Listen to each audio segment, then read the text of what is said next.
No. I don't know about, I know what, and she, I see she's here. I'm sorry. Yeah, there you go. Yes, sir.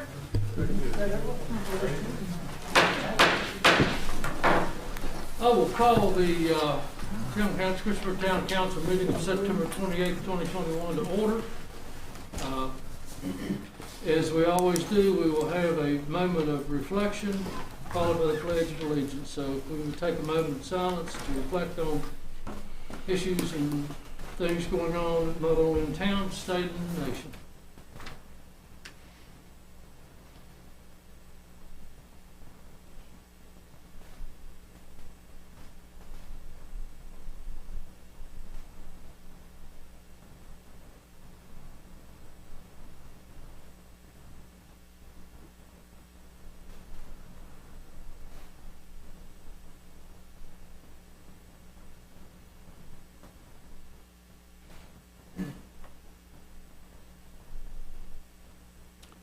Thank you. If you will now stand and join me in the pledge, I'm going to ask Vice Mayor Sam Bishop if he would confirm the pledge. Allegiance to the flag of the United States of America and to the republic for which it stands, one nation, under God, indivisible, with liberty and justice for all. Thank you. Are there any adjustments to the agenda? There was an item under the billings. Can we separate that from the rest of the agenda? We can do that when we do into the consent agenda, but there is an item. Okay. That agreeable, council will take it up during the consent agenda.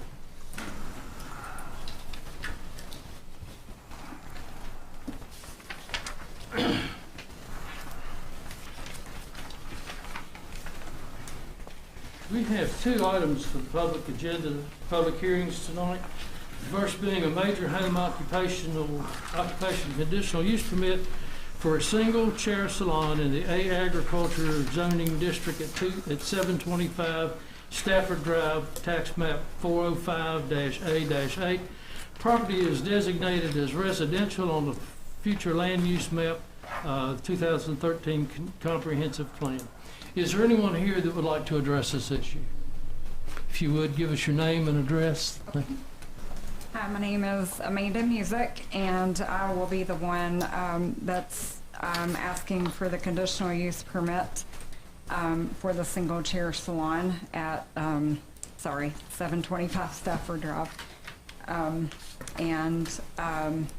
been doing hair in the town of Christensburg for over 20 years, and just wanting to be home with family within all the regulations in the first 5 that were stated through the Planning Commission. And if there's any questions, there'll be a separate entrance and exit. It's adjoined to our home, but it will be a separate entrance exit for the clients, and it'll be within the operating hours of 8 a.m. to 8 p.m. as that's give or take. Yes. And all the parking is, what did you say the driveway is? 200 feet. So there's plenty of room for people to park where it won't be on the main road or anything like that. Okay. So. Is this by appointment or what? Is this by appointment or walk-in? Yes, sir. Appointment only. Okay. Any other questions or comments? Did the Planning Commission have any concerns? No, I paused. I didn't see anything on the Planning Commission. No. No, they really didn't. They did continue some conditions that were typical of what they have looked at in the past for similar proposals. Mm-hmm. And I'm happy to bring those up if council would like to look at those. At this time, they're available at the meeting. No, that's good. I'll go find them. Thanks. And the vote was 9-0 or whatever? 7-0. It didn't go, did it go before planning? He did, Okay, the vote was, 7-0, I think. okay. All right, very good. Thank you, ma'am. Thank you. We have a rezoning for R3 multifamily residential and B3 general business to B3 general business for the Montgomery Museum and Lewis Miller Regional Arts Center, Montgomery Museum of Art and History at 300 Pepper Street Southeast on a tax parcel 527-A-235. The property is designated as Parks Open Space map for the 2013 Christensburg Comprehensive Plan. Is there anyone here to address this item?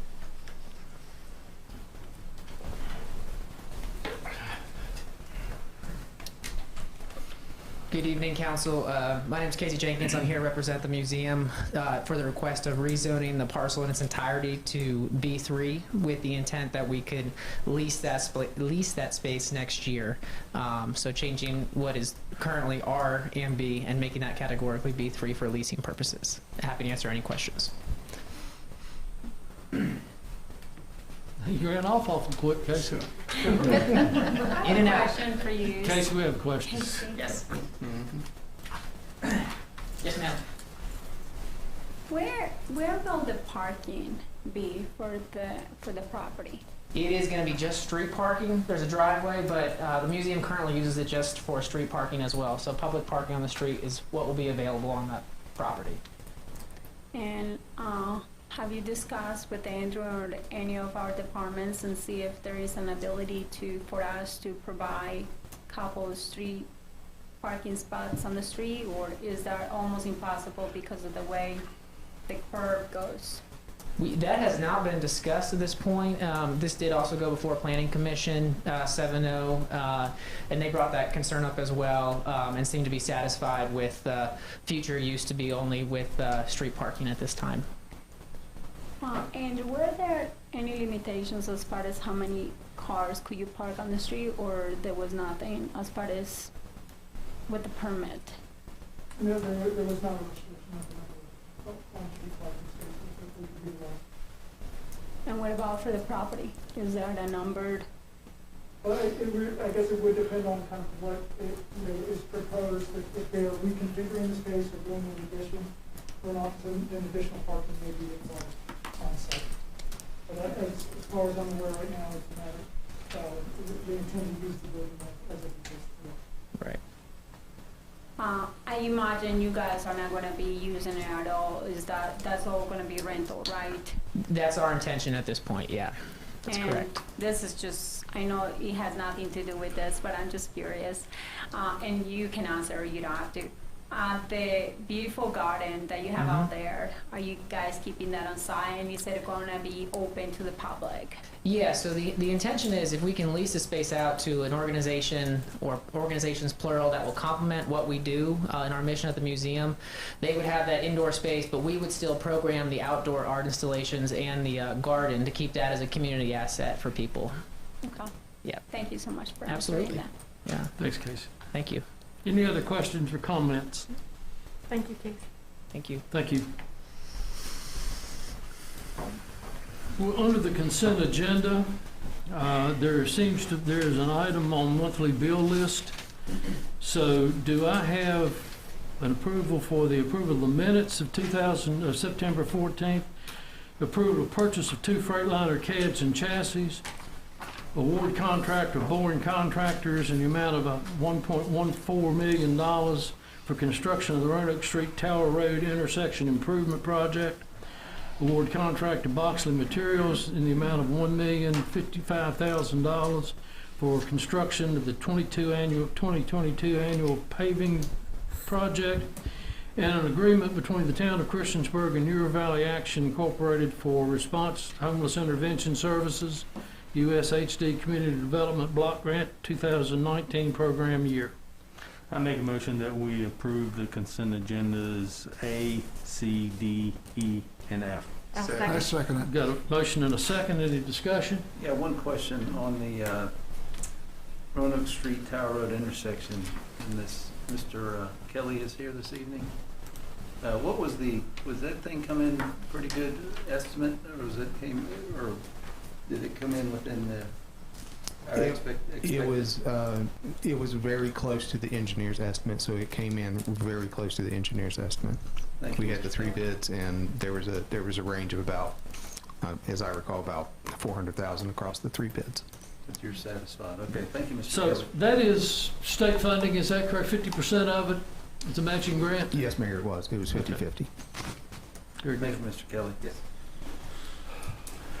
I'd just also like to mention too that we have a councilman in the audience tonight who, when I first started council, this was one of his projects he was following and explained to me, and that's Mr. Collins. So I'm glad that he's here tonight to see this actually come through.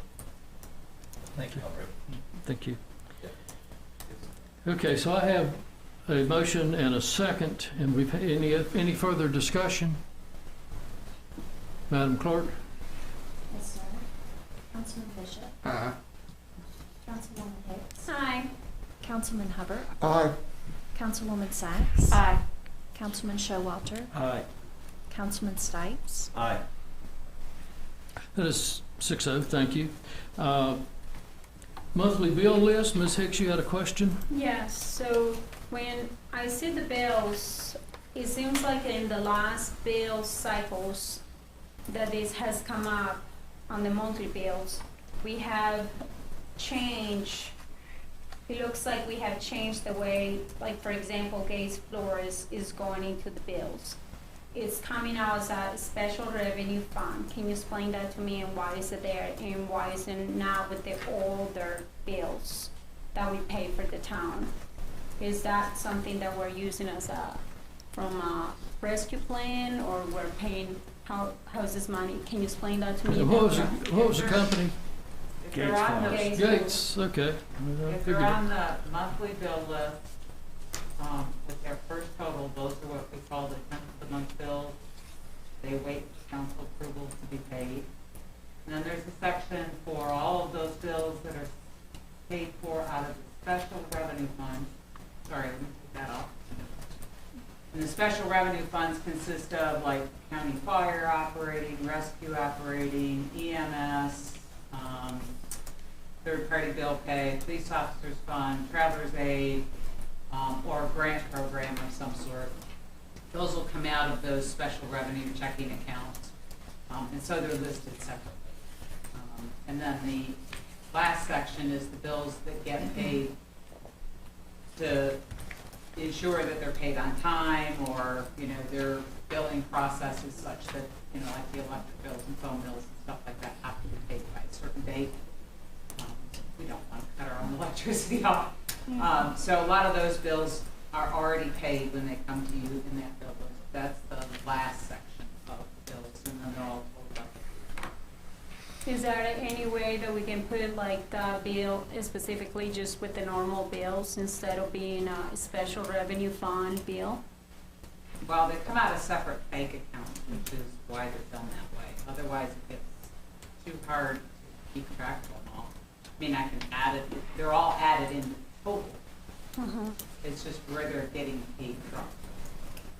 They're getting paid from different checking accounts. The reason it might be basically charged to a different department, and like special revenue might be, say like the citizen support group for rescue, might be one special revenue fund group, correct? Citizen support group, like county operating funds, that's a separate pool of money. They have a separate bank. Police officers fund, traveler's aid fund, they all have separate checking accounts. And their funds are their funds. They can only be there. So we don't mingle that with the general fund. And I can add them to the end of the general fund, but I still have to track them. Okay. Thank you. Any other questions? Do I have a motion? Pay the bills?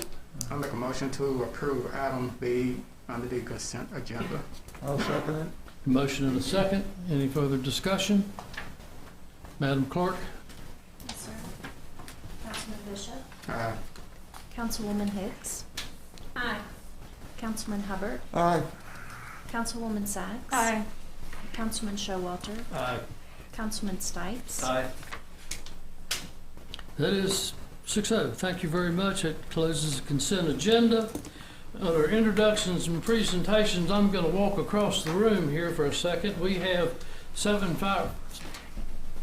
possibly 7 firefighters here that we would like to recognize. And I'm just going to kind of take this thing over.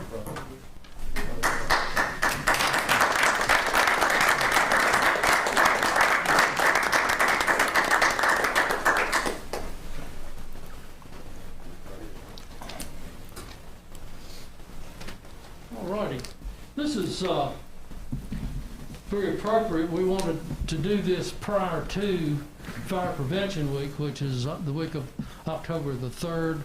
The parade is the 5th. So I have 7 proclamations here. I'm not going to read them verbatim, but what I wanted to do is I wanted to recognize each one individually for the years that they've served. First on the list is Grattan Thompson, who has completed his 60th year with our fire department.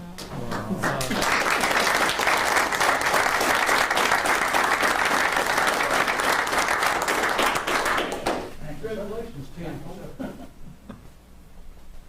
We have Billy Vegas, who has completed his 40th year of service to the emergency to the fire department. Mr. Thompson has served various roles throughout the organization: chaplain, captain, first lieutenant, second lieutenant. Billy has served as a member of the membership committee for the Christensburg Fire Department, and I believe, Billy, have you been an engineer? Membership committee. Billy, 40 years. Thank you very much.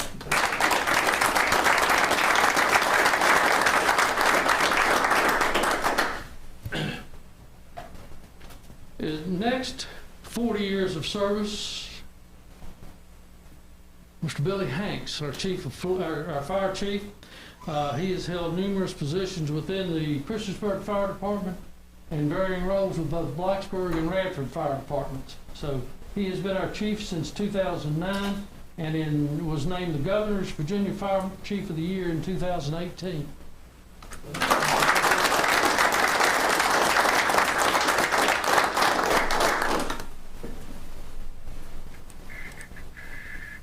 I believe Link is not here tonight. Link Shepard is celebrating 20 years. He's called out on duty. He works for a towing service. Had a pretty good accident on Route 8.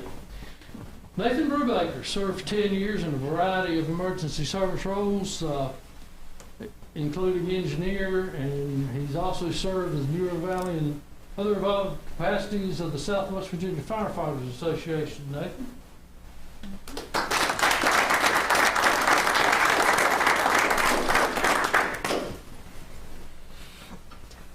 Kevin Meredith.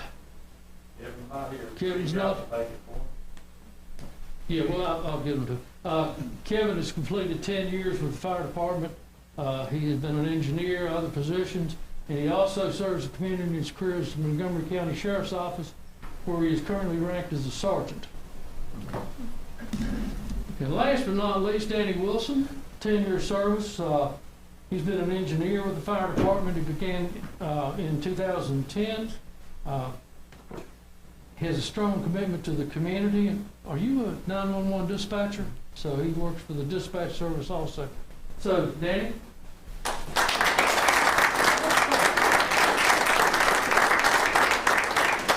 So it is, it's always a pleasure to do this, and I notice that he has a good contingency from the fire department here. These men are the bread and butter of service to the town of Christensburg and Montgomery County. It is a volunteer role. We only have a couple of paid people on board. So these people are not only volunteering and giving up their time, but they're working full-time jobs, raising families, and staying active in the community. So gentlemen, ladies and gentlemen, thank you very much. We appreciate all you do for us. Thank you.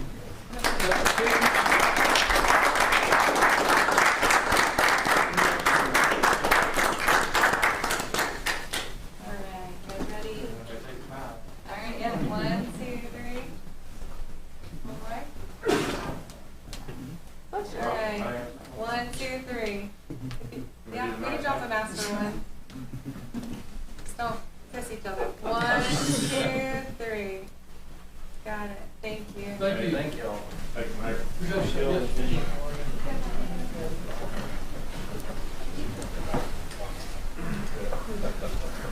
a lot of years there. 190 years total is represented. That's awesome. Yeah. I think Billy told me that we have 860 rough, 860 years of service on the department. well, numbers combined, so that's a lot. Good group. Thank you, Mr. Hay. Thank y'all. Thanks, Chief. Thank you. All right, citizens' comments. This is where we open the floor to citizens that will wish to come and address matters of the town.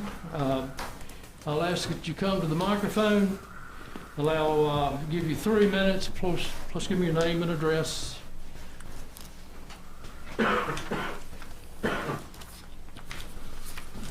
Hi, folks. It's a pleasure to speak to you folks tonight. Harry Collins, 450 Tower Road in Christensburg. And I'd like to say I'm here to represent myself as a citizen. I'm not here to represent a group or anything such as that. Let me read from the Code of Virginia, the regulations on political campaign signs. No locality shall have the authority to prohibit the display of political campaign signs on private property if the signs are in compliance with zoning and the right-of-way restrictions, and if you have permission of the owner. Okay, I have gotten many calls, complaints about Miss Hicks putting signs up without asking people. It's got to stop. It's got to stop. I have a solution I think the town needs to come up with a form that the political candidates fill out this form. If they're going to put a sign on somebody's house, they get the owner of the house to sign it, and that proves, that they have their permission. If it's found out that they're not, then they can be charged with a misdemeanor, and this misdemeanor is punishable up to 12 months in jail and a fine of $2,500. That'll put a stop to it. Okay, also, I watched the interview Ms. Hicks did the other day with, I can't think of the man's name now. Scott Anyway, Dunn? she did interview, yes, Mr. Bunn, and she was saying the meals tax is 12.8%, and that's just not true, and she knows it's not true. The meals tax is 7.5%. The state tax is 5.3%. If you add them up, of course, that's 12.8, but 12.8 is not the meals tax. That's misinformation. She also said that the town of Christensburg makes it rough for people wanting to redo construction, commercial property, by requiring sprinkler systems. Sprinkler systems are required by the International Building Code, not the town of Christensburg.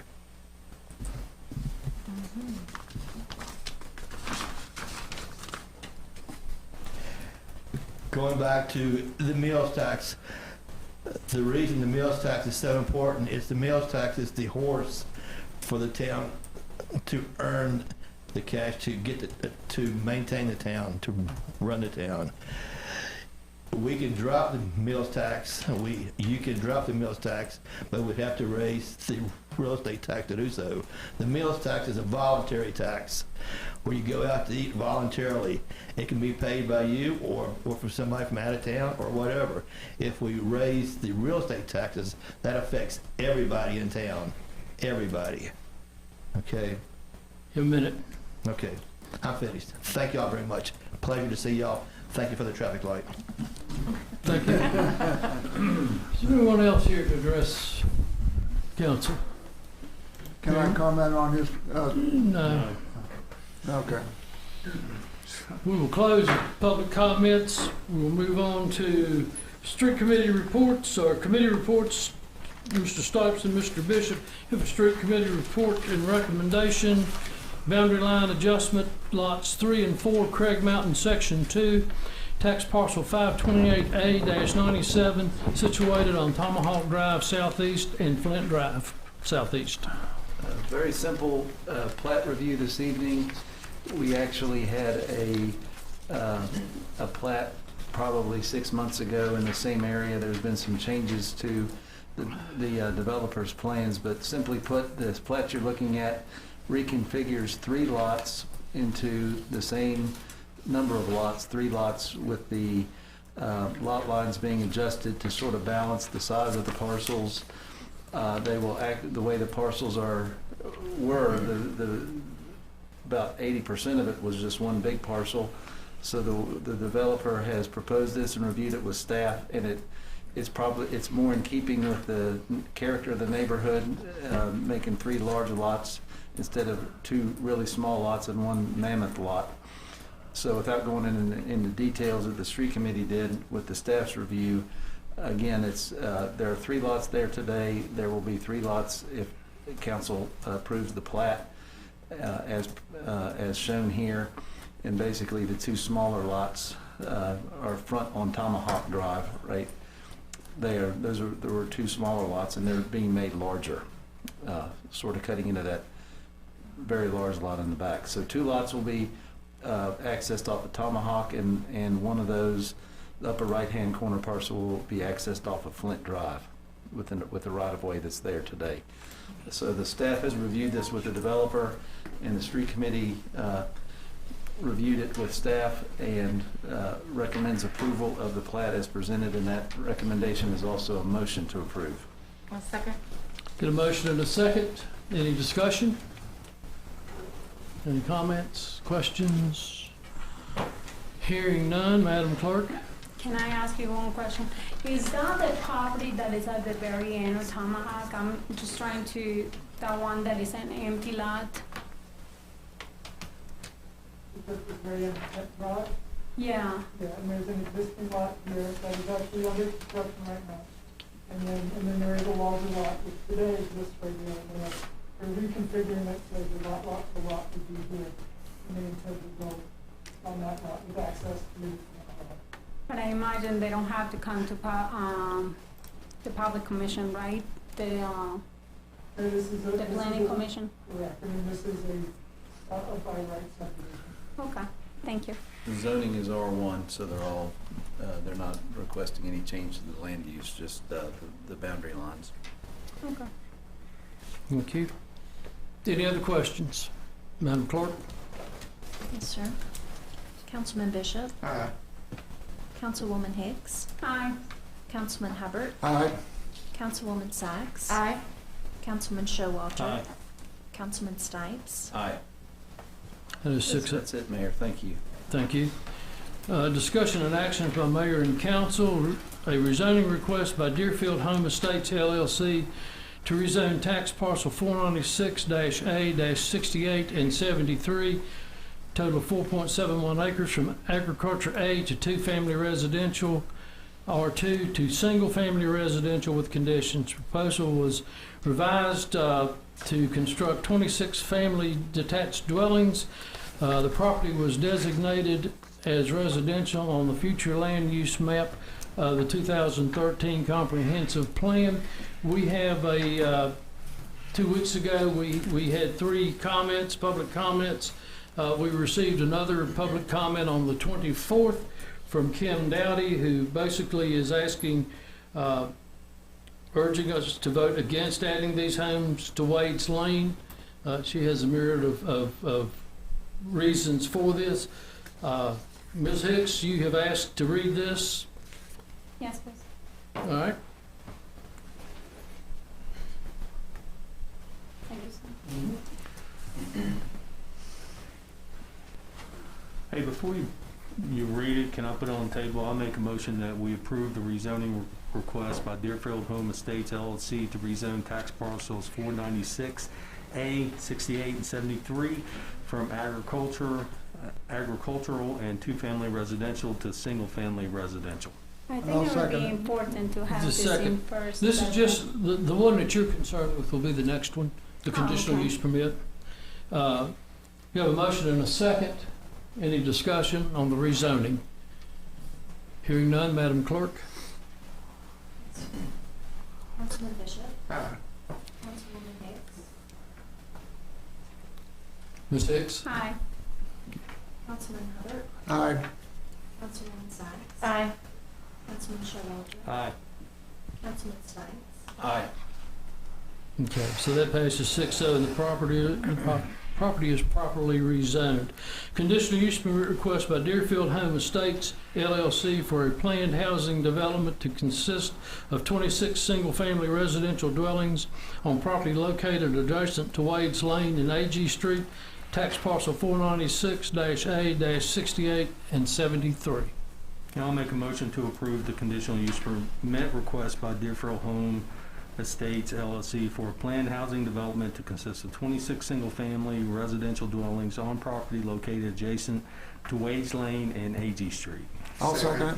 Got a motion and a second. Any comments? Well, we're going to read this now, right? You can read it now. This I is think we from, all received it though, right? Yeah, we've all received it.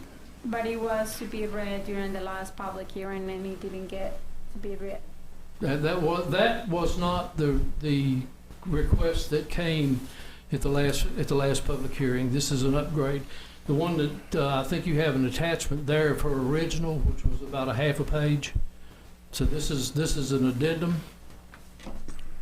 It's very much the same information, correct? When I read it, Well, I mean, that's up to you. You can go ahead and read it if you'd like. for some reason you won't allow me to look back. I'm allowing you to do anything you want. You have the floor, Ms. Hicks. Dear council members, Who's it from and their Mrs. address? Kim Dowdy. I think she lives on Overlook Drive. I'm not. She lives on Overlook, but I cannot open my email address right now because the authentication thing is not allowing me to open it back on, which It's I not on have the- the address It's in not on the there. email? It's on my email. It's not on the paper you have? It's not here, I don't see it. Well, go ahead, Ms. Hicks.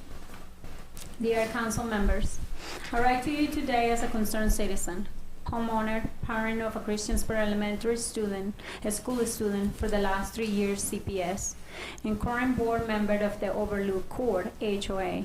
Serving as the past president currently and having several as the president, vice president, secretary, treasurer for several years, our property is adjacent to the MCPS owned land, and many of our homes are backing up to the Wade's Lane. My spouse and I have owned and resided in our home on Overlook Drive since November 2012. I'm extremely concerned about this proposal and urge you to vote against it. Adding these homes to Wade's Lane corridor. As a working mother, coping with parenting during a pandemic, I have been trying for some time to collect information about the rumored subdivision coming into the street with little success. Sorry to state the obvious, but the little tiny print sign displayed well off the extremely busy road is not much of a public service or community consideration to get people to understand or to be aware of what's coming and invest in the public feedback. When I was able to pull off and stop to take photos of it, my child expressed concern about me being in danger from the cars blowing by us on the crest of the hill. I traveled by many times wanting. It's on the back, Joanna. It's a tip. Yeah, there you go. That carries Oh, forward. goodness sakes. This looks like different from the other one. To pull off before I could find a time that wasn't putting the people trying to drop off children at risk. Since I work daily from 9 to 6 and in the morning, I'm bringing my child to school. Several people I know share the sentiment, not bothering to try and stop, simply resigning to the fact that the town doesn't really care what we think. I hope that is not true. I reached out to the town on August 28 and waited almost 2 weeks for a response, finally getting a simple attachment of the proposal included in the agenda package and public record back on 9/8. I submitted comments to be presented at the 9/14 meeting through the council form, but heard nothing back from the council or town, and was unable to attend in person due to the family conflict with the meeting time. I watched the recording of the meeting and did not hear my comments read into the record or shared publicly. Other than a very poorly visible sign on the road, well off the road, on a busy throughout fair, there was no information available to the locals of this community who will be investing in this decision. It impacts every parent, teacher, child at the school, and every homeowner in this entire corridor to a new street, demands on the water system, and so much traffic to this area. Here are some of my concerns, which I feel no level of construction or prevention could eliminate being a problem for many. Many of us using waste lane daily and for the generations to come. Have you driven by Betty, Waits, or Clearview? Please come by and experience. Anytime when school buses, cars, and commutes are coming through here with no police officer directing traffic for 15 minutes a day. Drive for a week between 7:30 a.m. to 9:30 a.m. and again a dismissal, and tell me if you will want to live here and take your kids to school this way. Do you care about stress and quality of life on our residents and children and teachers? What about safety? The presentation made it seem like a joke to the developer and perhaps the mayor as well. CPS and CES have been and are under construction. It's been 2 years, 3.5 in the planning. Have you not looked at these public records before now? You didn't seem to be aware at all where the drop-off and pick-up is taking place. Those of us who live here and have been under construction for a great sacrifice for our kids in the town for 2 years, and we're waiting to hear what improvements will be made by the town and MCPS district regarding Betty Lane. Where is that update?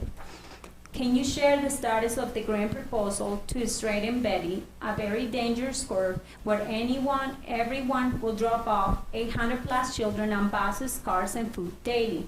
Does the town plan to install sidewalks for our kids on Betty, Waits, Clearview, and the surrounding subdivisions and roads? Have you seen children trying to walk these streets, to trick or treat, get to school and bus stops?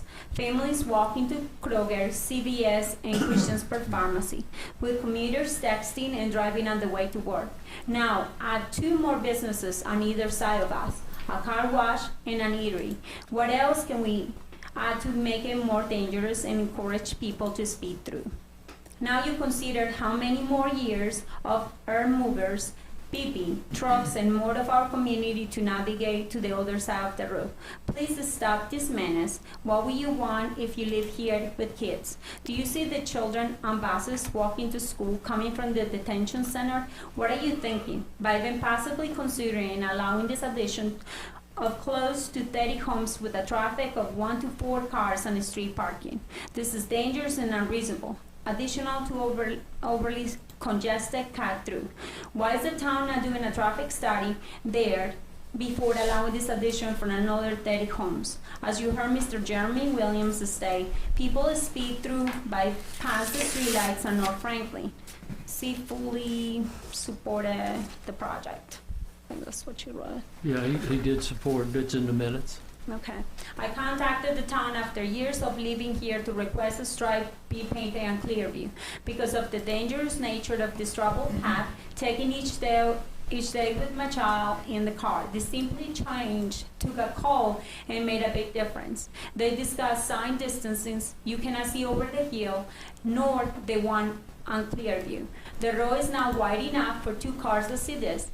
Each day, people going 30 to 45 miles per hour on this road try to pass a line of 10 deep cars. I encourage you to simply ask the crossing guard, police officers, and mail carriers that they think of adding more homes to this road and potentially 30 to up to 100 new cars a day. The presentation on 914 claims water will not be an issue. There is absolutely no way this is accurate. As someone who took over a small HOA in this town, I can tell you there is a zero awareness of what's required of an HOA who inherits a pond and what is needed to maintain it.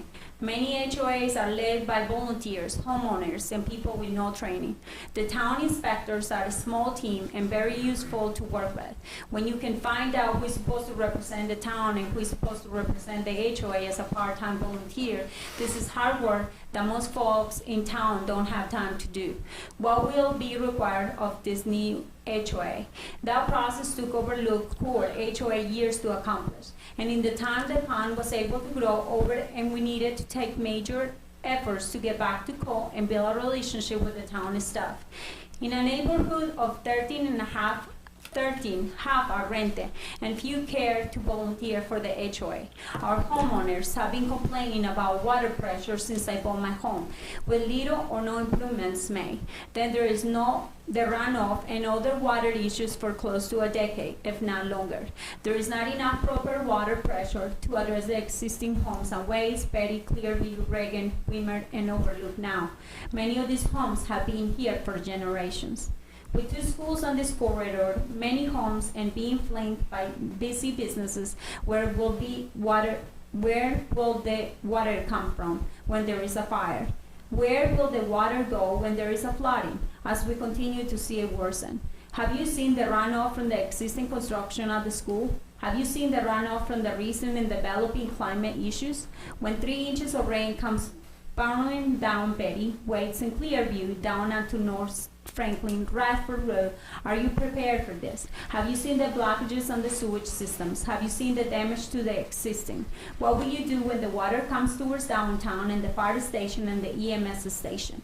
I beg you to please look more closely to these matters and imagine for a minute that you live here and send your child to school a CES or CPS each day. Then ask if you think this is a good choice for our town. Or perhaps this is about helping increase income for one state to profit off of a piece of land that should be for 3 to 4 homes, not 30. Thank you, King Dowdy. And her phone number in there is and her email address. Thank you. Thank you. Okay. Any other comments? We have a motion and a second on the floor. Any other comments? Yes. I would like to see if those questions can be addressed by our town manager. How about our engineer, and how about our planning groups and all that? Well, planning, engineering, or We have several everybody experts else. here. Can we have all those questions answered since Was there a nobody traffic- replied to that? Was there a traffic study done? Wasn't required because of the number of units. Okay. What about the water pressure? Water pressure would have to meet minimum standards, which is between 20 and 100 pounds of PSI. That's what's required by health department minimum standards. I don't recall receiving that email several weeks before she sent this one. When you received it, did you see something about the signs, and were we able to address her concerns as far as moving the sign somewhere else? The public hearing signs to warn people about, well, not to warn them, but to let them know that the subdivision was happening. Planning did put signs out. I can't tell you exactly where they put them. I know, but one of her concerns was that the signs were not in some of the places where it was easy for them to be visible to the public. So did we address those at the time? Because I think they're still in the same place. I don't know. Like I say, I guess basically we are required to post the property. It's not specific where on the property it be posted, just basically a visible location. We send certified letters to all adjoining property owners, and we run 2 legal ads in paper. How many properties are adjacent to this property? I'd have to check the files. I can't tell you that off the top of my head. I don't have the list right off the head, but it is about 8, I would say, 8 properties. 6 to 8? Yeah, and then this was actually, this came in earlier in the summer, and planning commission reviewed it. We did, we posted the property, we did the advertising, we sent the adjacent property in the letters, and then the application changed because there was some concerns. The concerns were addressed. It was then at the planning commission level, we advertised, we posted, and then adjacent property in the letters sent again to those. And so we did have more people come out the first planning commission than we did at the second. So, I don't believe that Overlook Street would have gotten it because they're not adjacent property owners there at the top of the hill. Okay, very good. Do you reply at all this week to her email, or? I forwarded comments on to town council. And you got a copy of those that I mentioned last week, and I mentioned at the meeting that there were 3 comments, and I suggested to council, I asked them to reread them and make sure they understood what we were looking at, and then Ms. Dowdy sent a second one in. So that's all I can say on that one. I will say that in the minutes, Mr. Williams did say he had no issue with development, but he did say he would like to see a 3-way stop at Wade's Lane for oncoming, everyone coming in both directions, which is something I think that we can address. And that would go to slow the traffic down. Any other comments or questions? Oh, just to make a brief comment that by the time a decision or a recommendation reaches us, it's been through a pretty rigorous review by the Planning Commission, and when you have unanimous votes on any development, but especially a larger type development, I put this in the medium to large size development, the fact that it has 9 of our designated people with different backgrounds that are satisfied after a process, revisions that we've heard and so forth, that is a pretty good vetting. And from time to time, in 15 years, I've voted against a Planning Commission recommendation, but when it's unanimous, that makes a pretty strong statement. So I just want to say that this has not happened in a vacuum. A lot of these questions have come up and been addressed through the Planning Commission, through the planning process, through the revisions that the developers made, and it sits before us with a unanimous recommendation from the Planning Commission. And I did notice going up Betty Drive this afternoon, up by the 2 schools. Looks like work is getting close to being completed. And I do think they said they were going to reroute all of this pickup and drop off stuff once they're done. That's going to be oriented totally differently with the development plan. No, but I do think that our replies to citizens are important, mostly from our departments. Did you reply to her? I'll put you on the spot. Did you reply to her? I replied to her, okay. And I Do we said have a we copy of that received that, email? and I forwarded that to Randy. The traffic study and things like that, should have been something that, for example, if it wasn't required, it should have been something it should have been answered. I did forward the email. You received that from me too, right, Randy? I did get a copy of the email. Okay. And you still didn't reply, correct? I did not. There were a lot of, obviously, very long letter, and it already had a recommendation from Planning Commission, I believe. Yeah, but I think it's still, even if we get recommendations, that is still important to If you'd like me to get back to Mrs. Dolly and let her know that no traffic study is required, I'd be glad to do that. That would be awesome. Okay, Thank very you. good.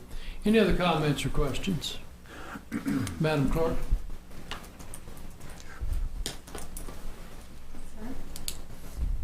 Councilman Bishop. Aye. Councilwoman Hicks. Aye. Councilman Hubbard. Aye. Councilwoman Sacks. Aye. Councilman Showalter. Aye. Councilman Stites. Aye. That is 6-0, thank you. We have a conditional use permit for R3 multifamily residential district uses in the B3 General Business District by Bruce A. Moses, owner, on behalf of Brian A. Rice, applicant, at 975 Radford Street, tax parcel 525A-19.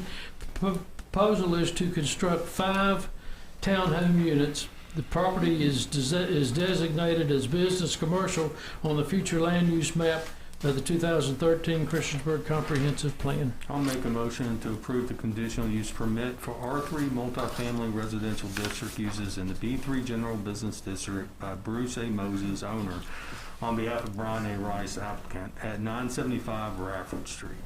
And I'll second it. Okay. Any comments, discussion? I think it went before Planning Commission in mid-August.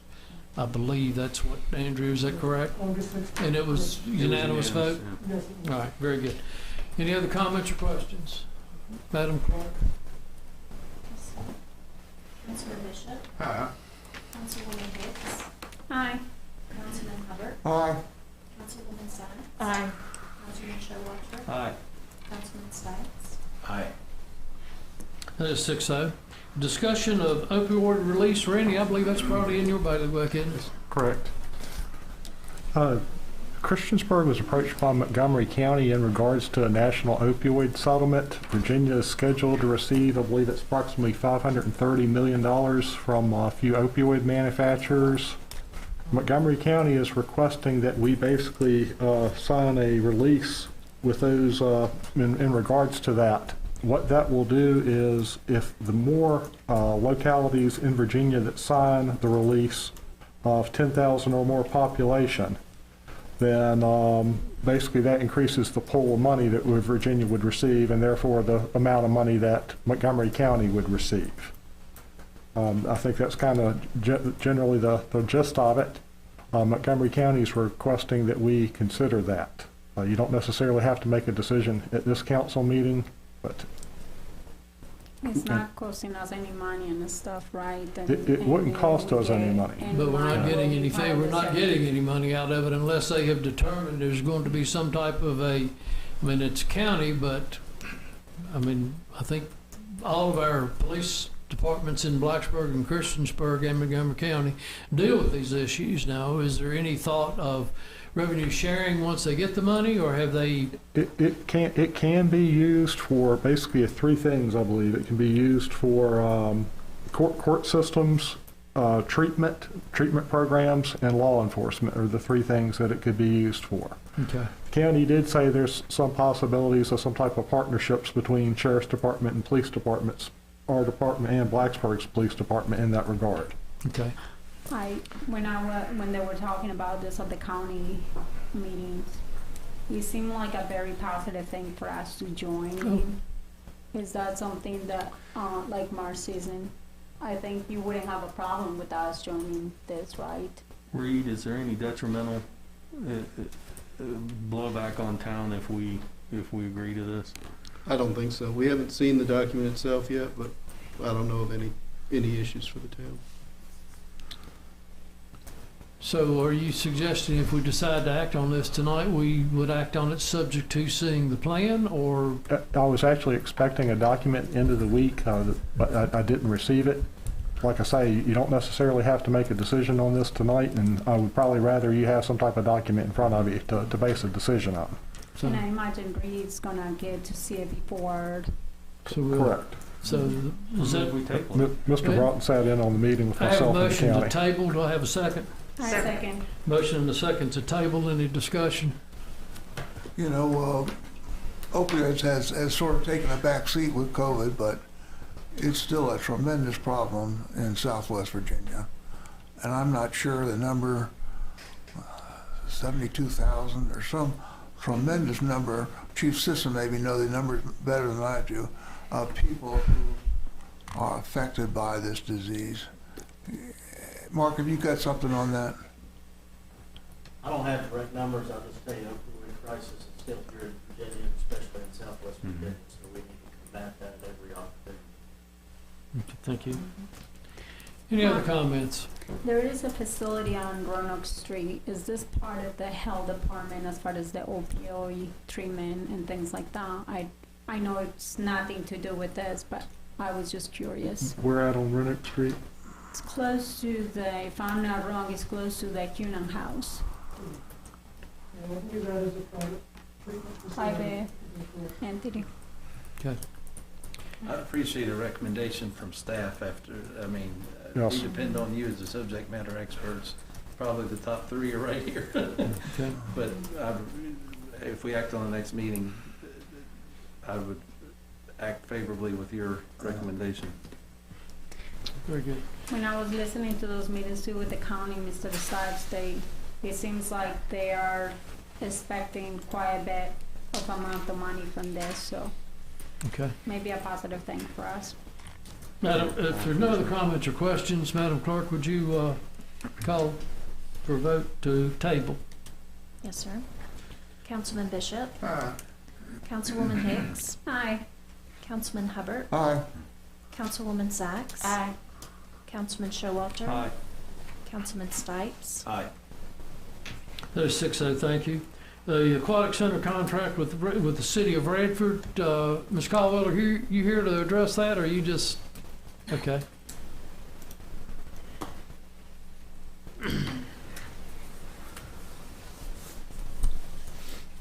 Good evening, council. I haven't been in front You of you can for take a your while, mask so off it's if you great want. to see all of you again. So it's time to renew the Radford contract, and I thought it would be important, I think we have a document that Andrew will pull up, to kind of show you what the city of Radford has done for the Aquatic Center along the way. It's really important. We have, as you can see here, 5 years of full operation with the Aquatic Center, or with the city of Radford. And if you can remember, the city of Radford had an outdoor pool, remember, down at the Deadman Center, and they filled that in. And then the university had their indoor pool, the Deadman Center, and that got filled in, right? So the city of Radford was kind of sitting without an aquatic center. So at that time, it was the perfect opportunity for the aquatic center to jump on board and ask them if they would like to be part of the memberships here at the aquatic center. They pay, and I would like first off to clarify that the city of Radford residents are not free.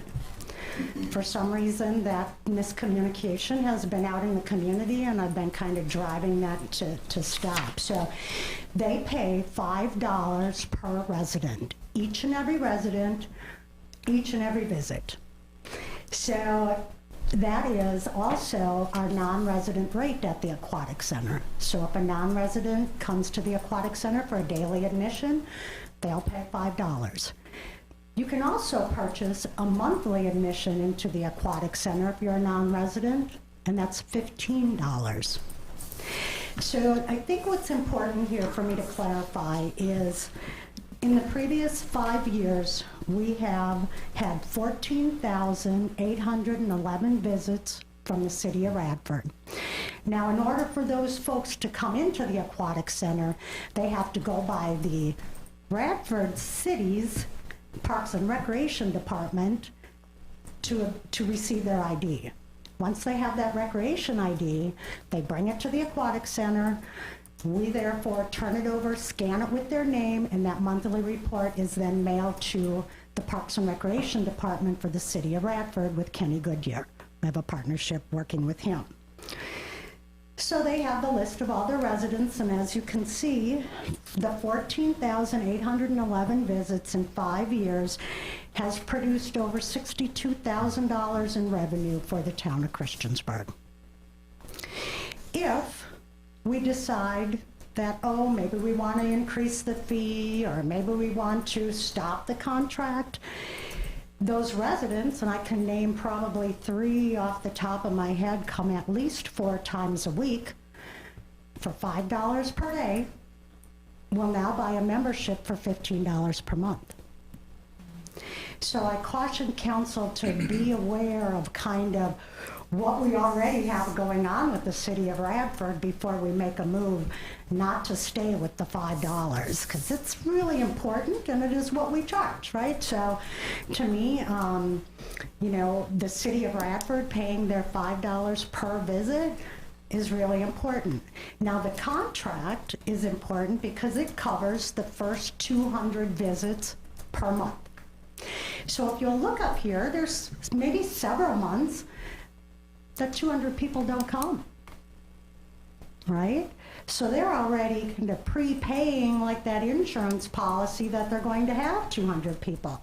And if I step aside here, you'll note, just say 21 here in January, they had 146 visits, so they already paid 200. We don't bill them anything for that, right? We only bill what's over 200. As you can see, 217, 241, 362. They had another charge of $810. This is an amazing contract. It may sound like just pennies, and it may be something we want to do more, but I caution with the meta, I guess it's a metaphor, be careful to bite the hand that's feeding you. or not to bite the hand that's feeding you. So, it's it's an interesting scenario when you look at it this way, and I understand if it was a different time and, you know, maybe not COVID stuff going on, maybe it's time to go in for more. I'm not sure, but, you know, I would like for council to think about what you would do if the tables were turned. What you would do as a council if you are paying this rate to the city of Radford and they ask you to increase it. Would you all of a sudden say, you know, we're done, I think we'll just provide this with the town of Blacksburg because they're offering $2 per person. So we don't really care how far they have to drive or what the amenity is, we're providing the service, right? So we want to be cautious of that. Also, when COVID hit last year, we had a contract with another local university. It wasn't 2 days after COVID hit and they called and canceled. The city of Radford has not done that. They have not canceled this contract through this entire COVID time. They've kept their payment going, and I think that's important.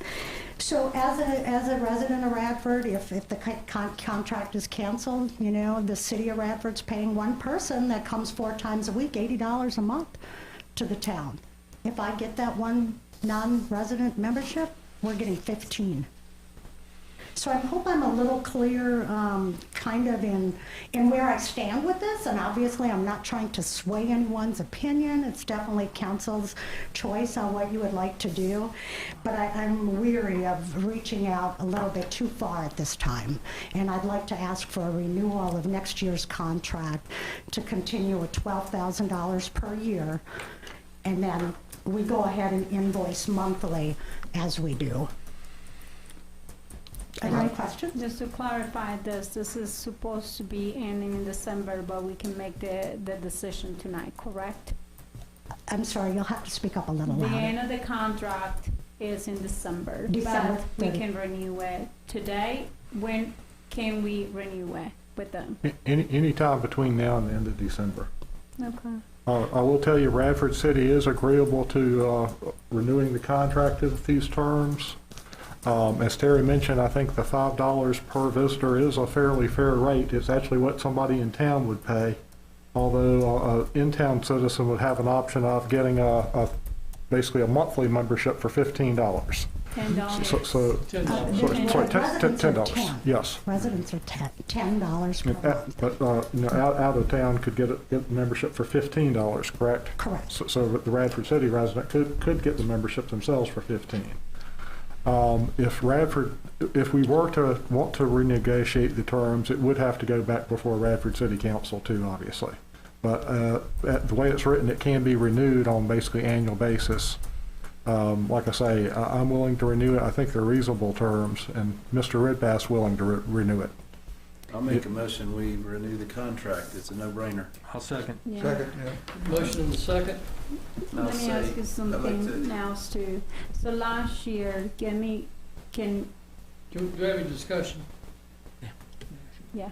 So last year, the 2,400 visits for the year.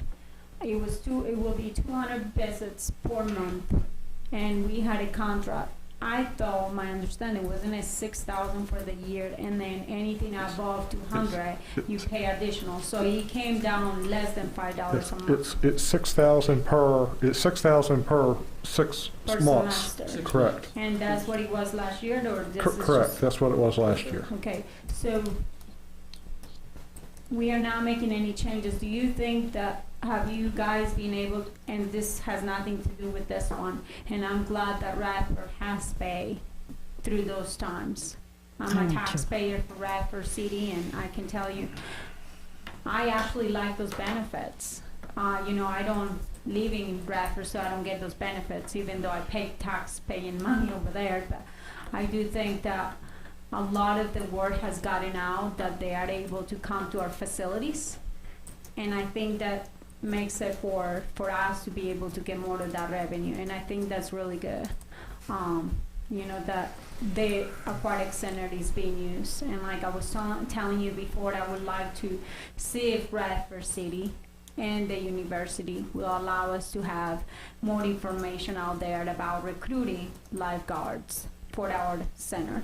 because I think it's important to partner with them, just like we have this contract for them to see if there's an ability for them to advertise for us to have, people that live in Radford come and work in Christiansburg.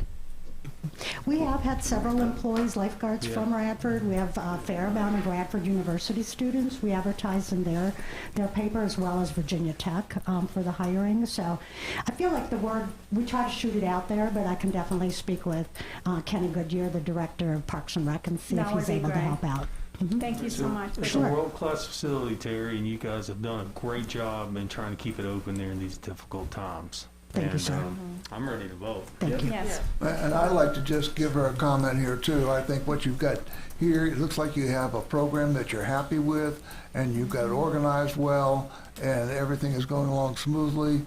And I just don't see how that we should, mess with what you've got going on right here. And just like Henry just said, we support it. And talking about lifeguards, I think you went down and they had a job fair at Radford University, didn't they? We did. And I think did you get a couple of We leads? do have a couple. I believe we have 9 waiting for interviews. So that's amazing. Thank you, Town Council. And that's Double your without staff, it. For your doubles your support. staff just about.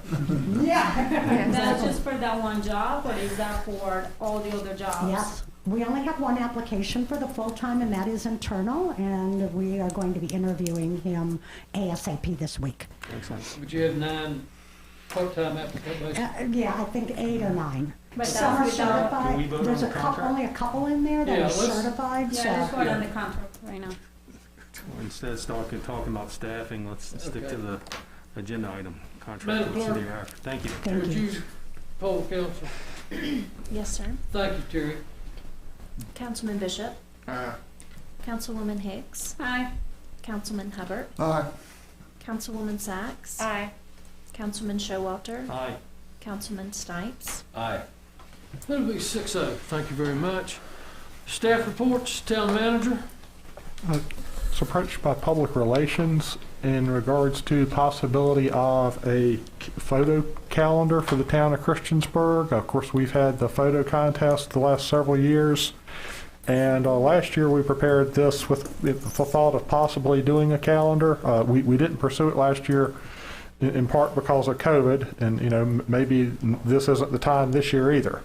But just kind of give you an idea of what a town calendar could look like using some of the photos we've received. Like I say, it features this version features several of the previous photo of the year winners and other submissions. I like it.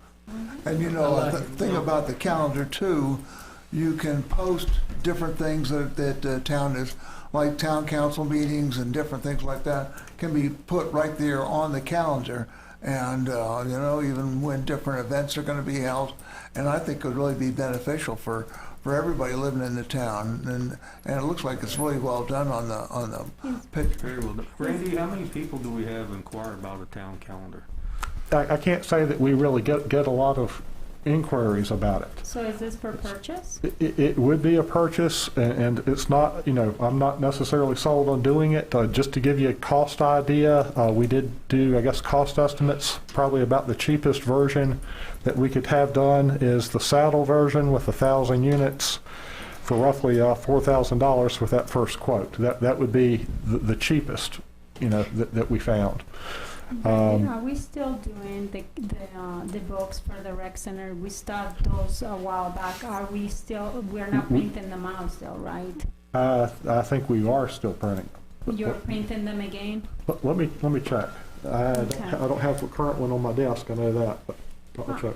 I personally feel like you're doing a great job with this calendar thing, but I think maybe we have to wait a little bit longer just because of the COVID numbers that we got right now. The school system, I can tell you from my 4 kids going to the school system, they're not sending barely no papers for nothing. Okay. Unless it's fully necessary for something. Everything is done on the computer. And I think it's a beautiful calendar. I love the pictures too. Randy, is there any way our PR department could put a prep calendar out there with, of course, to make it so somebody can't print it or save it, to see if there would be any interest in. Like an online type of calendar they go to the town. I do understand people It could. like my mother, if she was still with us, she would be interested in having something like this, and I know certainly my neighbors would probably enjoy it, but a lot of everybody's become so automated and online at this point.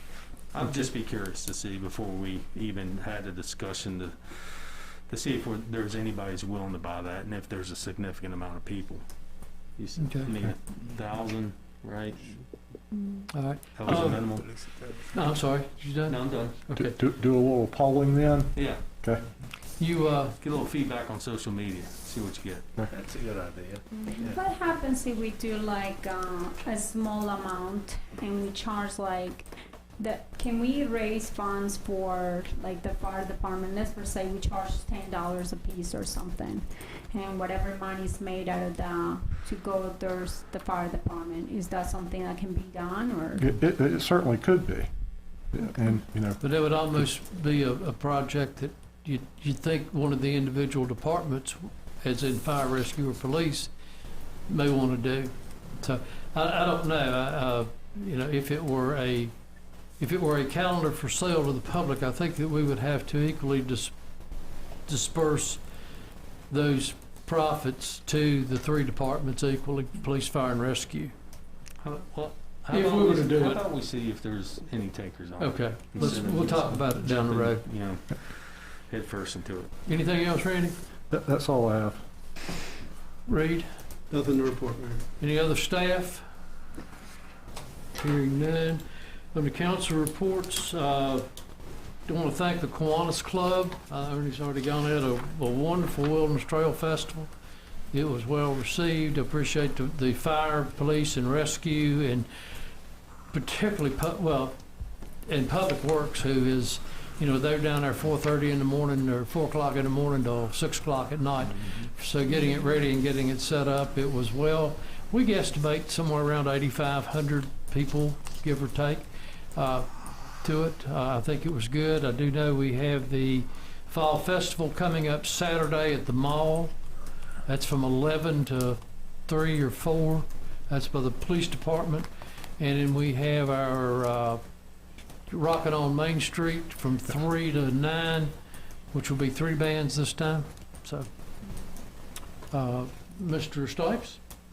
Very short. I was cleaning out my council file as I have just a few remaining meetings left. I put at each of your desks a vintage copy of the 2020 Christensburg vision plan that was started in 2009. And I don't know if it's a collector's item, but when I read that and see the progress that this board has made and the previous boards over the last 11 years, 12 years, it's amazing. So keep those. Those are maybe a collector's item one day, who knows? You might see them on Antiques Roadshow one day. No, we've been focusing on these things and it shows. Over a decade. Mr. Showalter? Nothing from any of my committees. I just, I guess, and I would like council to correct me if I'm wrong, not on this, but the League of Women Voters is having the Christensburg candidate for town council forum this Saturday, October 2nd at 11 a.m. And then, of course, the mayor, which 3 of our members here are running for that on Sunday, October 10th at 3:30 p.m. And I noticed that Blacksburg, it took the League of Women Voters several days to even get an upload, and it wasn't a live feed. And really, if council would support this, and I don't know if even the League of Women Voters can do this, I think it's very important for transparency. And of course, our webpage, which sends our meeting that we're having right now in real time out there, if the town IT staff would reach out to the League of Women Voters to see if they would have that forum, both forums, on our webpage during live. It's very important. Yeah, they're offering to where you can. They're offering to where you can register. It's very, to me, that's very. Yeah. It's very manual to have somebody register. I understand, submit a question. I guess you could do that. I was looking at the form today to do that. But I mean, anytime you can make it easier for people to find out what each candidate's about, and we've already got a conditioned group, and going to our webpage, viewing it, it would just make it so much easier. And I would like to know what their feedback is. I'm sure there's some way our IT could work with them to have both forums on our social media web pages going on in real time. So and a recording of it, so if a citizen can't see it on Saturday, that's sort of a strange time, or Sunday, then they can always come back and watch it prior to going in and casting their vote. It's very big for transparency. You really got to dig to find the Blacksburg one. And correct me if I'm wrong, but it took me a while to find it when I was looking for it myself, and it was just posted a few days ago. Okay.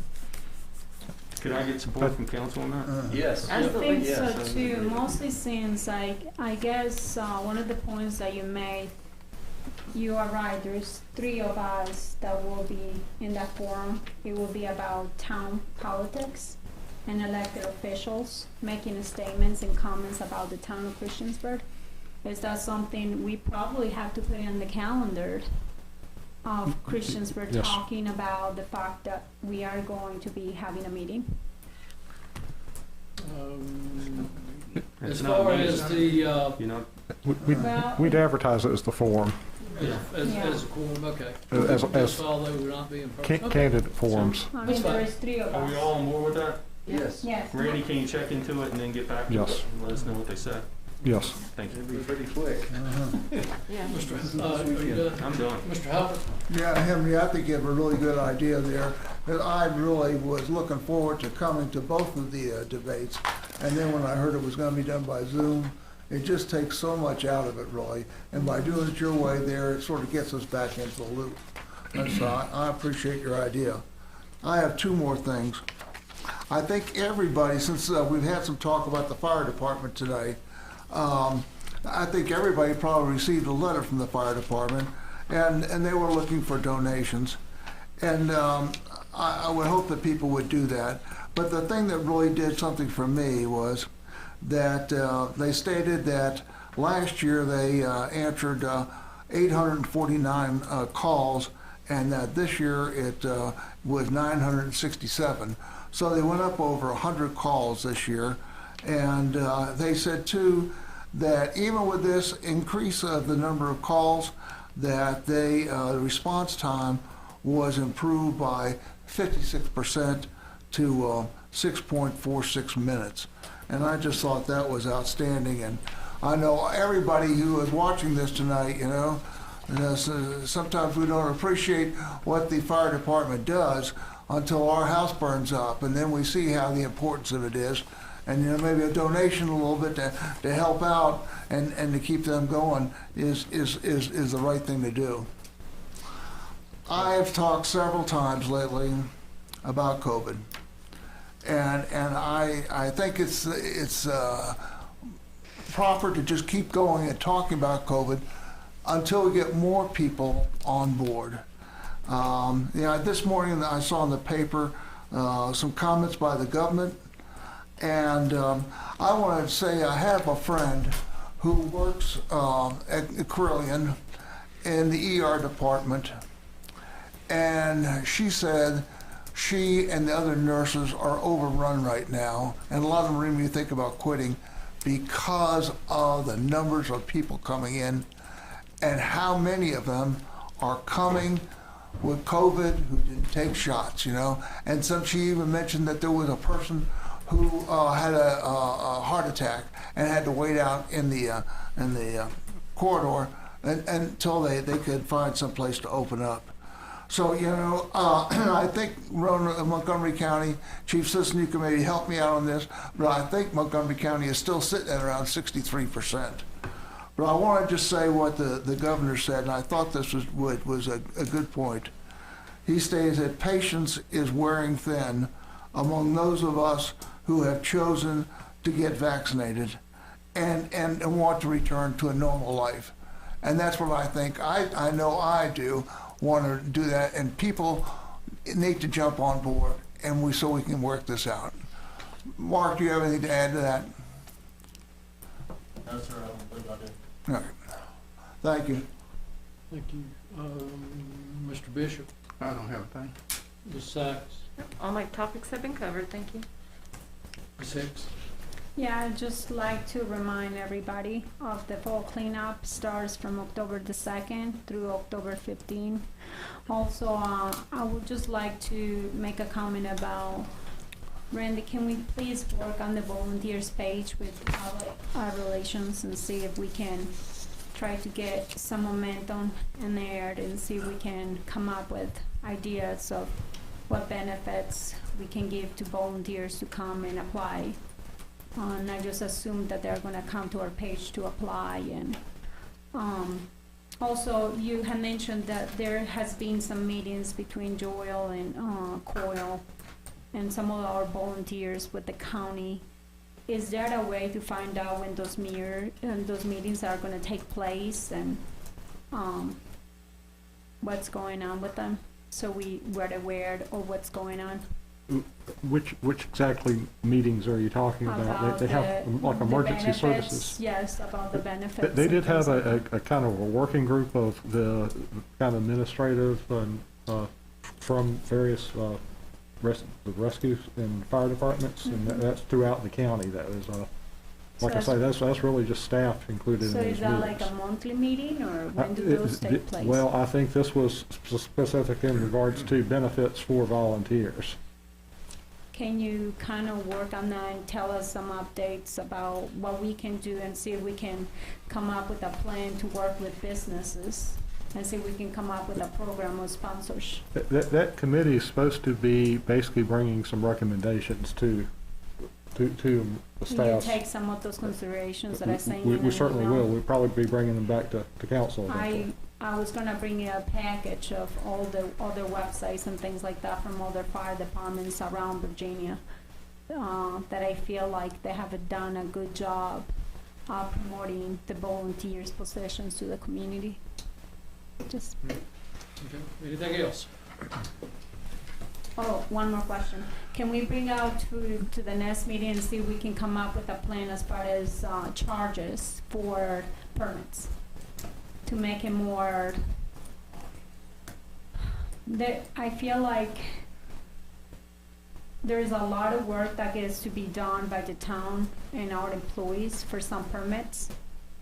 And it's about the same price that you're charging for the others that are just coming to do simple things. I wanted to see if there is a way that we can come up with I know that the charges for putting those things out there to the community is like $250 for advertising and things like that, but I think as far as the other work that it's involved when people are coming out here to get permits. Are you talking like conditional use permits and Yes. rezoning applications? We charge $750 is the base that we charge for those. We do charge larger for larger properties. Some of the things we have to do per code of Virginia for those, as far as notifications, we have to run 2 legal ads in the paper. We have to send certified letters to the adjoining property owners. We pay the planning commission for the meetings that they attend, and that's what that cost goes towards. But it seems like some are paying a lot more than others just for about the same amount of work. It's a standard amounts. Like I say, it is based on the size of the property, and that's in part because of the number of letters that we have to send for larger properties. But 700 is the minimum. I would Sorry, suggest, 750. since we have a new council, or at least half of council coming on board next year, we wait. And Joanna, it's a valid work session, not something you do in a formal setting. We'll never be able to touch or ask the questions that we need to in a formal setting like this. That's what a work session is for. It would also be a good education experience for the new councils who come on board in the summer, unless the majority of council right now wants to put it on the agenda and talk about it at the next meeting. Okay. We usually address those during the budget session and the planning, and that's when they come up with the recommendations for fees and stuff. Well, then it's perfect. We have a work session in January with everybody, especially the new council, and we understand why these fees are charged, what they're charged for, and then if the majority of council wants to instruct Randy and Val to adjust those, that way they can put that into the new budget Yeah. that they proposed There's to a us. lot of And I don't stuff think coming that up there's, this year. I mean, I don't think we're making any money off of those permits. That's correct. because- That's not really the intent. Oh, no. When we came up with those fees, all honesty, we were really just trying to cover basically general cost of the public hearings. You have to do 2 ads, you're looking at $600 or $700. No, probably not that much, but probably $250 for the ads. The certified letters are around $6 each, but some properties you might have 20, 30 adjoining properties. Paying planning commission, each meeting, $25 a person for each meeting. And there's at least 2 meetings for each public hearing. Okay, very good. All right. Mr. Bishop, do you have your document there? I do. Is there any other business to come before council? All right. It's Mr. my Bishop? turn. I so move that the town council enter closed meeting as stipulated in under Code of Virginia 2-2-3711A3 for discussion or consideration of the acquisition of real properties for a public purpose or of the disposition of public held real property where discussion in open meeting would adversely affect the bargaining position or negotiation strategy of the public body. The closed meeting has been held for discussion of potential acquisition of property in the downtown area. That is a form of a motion. Second. Got a motion and a second. Any discussion?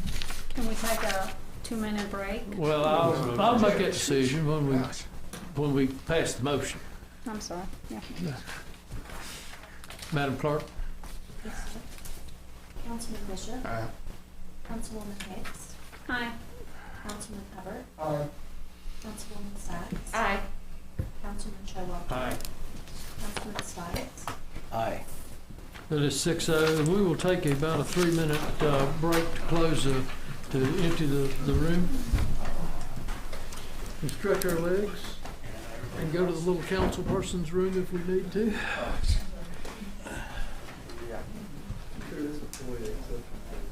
Yeah.